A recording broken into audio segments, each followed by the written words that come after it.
Oh, okay. I was, man, I just now realized every time so far that I've sat down to record one of these little videos, I've started it saying, "Hey, I was just outside having a smoke, and I thought of this." It's not the cigarettes that are giving me these ideas, I'll tell you that.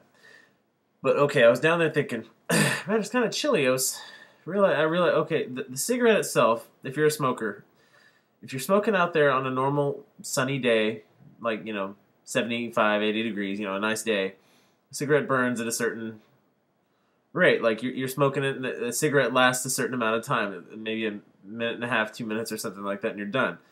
Well, I'm standing out there. It's kind of chilly tonight. It's like 55, 50 degrees or something like that. So it's kind of chilly, but it's only like 30 degrees colder than the day I was just describing, the 80-degree nice day where a cigarette burns normally. So I was thinking, well, okay, if the cigarette's burning really slow now because it's cold outside and it's burning, it's practically going out just because it's kind of chilly outside. It's really not that cold, but it's cold enough to put out a cigarette. So I'm just thinking, what does this 30-degree difference have to do with anything? I mean, is it really that big a difference to this cigarette? I mean, to me, it feels, it's obviously colder than it would be on a nice, normal, sunny afternoon. But does the cigarette know that it's that cold? I mean, is it 30 degrees really enough to cause a cigarette to burn slower and to almost go out? I mean, it stays lit on its own all the time anyway. Okay, and then that thought led me to, okay, well, how hot is a cigarette? I mean, is it much hotter than, like, I don't know how hot it is, like 300, 400, 500 degrees, but when you open an oven door, when you preheated it to like 450, and the heat hits you in the face, and yeah, it's like, it's hot, but it's not so hot. It's not like it's going to kill you. And I'm thinking, okay, that 450-degree air that hit me in the face, it wasn't that hot, so if the tip of the cigarette is 450 degrees, how come that burns me so bad? Like, I mean, I know that it has something to do with the way the air versus the contact of the actual burning ember contacts your skin in a different way, but I don't really understand how that works exactly. But I was thinking, okay, so could you really, I'm not talking about a Zen thing, but could you toughen yourself where you could actually be able to handle touching the end of a cigarette without it really burning you? You're like, yeah, that's pretty hot, dude, but I've touched hotter stuff before.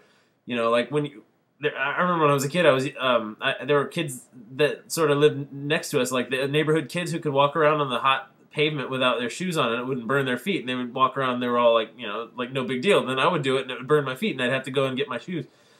So I thought, okay, can you really? These kids could toughen their skin to the point where they could walk on this hot pavement, and I wasn't to that point yet, but they were, and so they could toughen their feet to this hot, or to the hot pavement. How hot could they toughen their feet to be able to tolerate? Like, just to get used to. Say if they're used to walking on pavement that's 110 degrees, right? Well, what's the difference if they're walking on a 111-degree pavement surface? And like 1 degree gradually at a time to a point where they're walking on 500-degree pavement. And assuming that it wasn't, just the pavement that was hot. I mean, obviously the air above it would be extremely hot if it was 500 degrees, so it would cook the person. But I'm just saying, if the surface temperature of something is very high, is there a way to get used to touching really hot things, so to where you could be okay and just grabbing very hot things, or just reaching into a pot of boiling water and just pulling out whatever's in there without it being a big deal, or being able to take a shower in scalding hot water without it searing your skin? I mean, could you get that tough? Could you toughen yourself?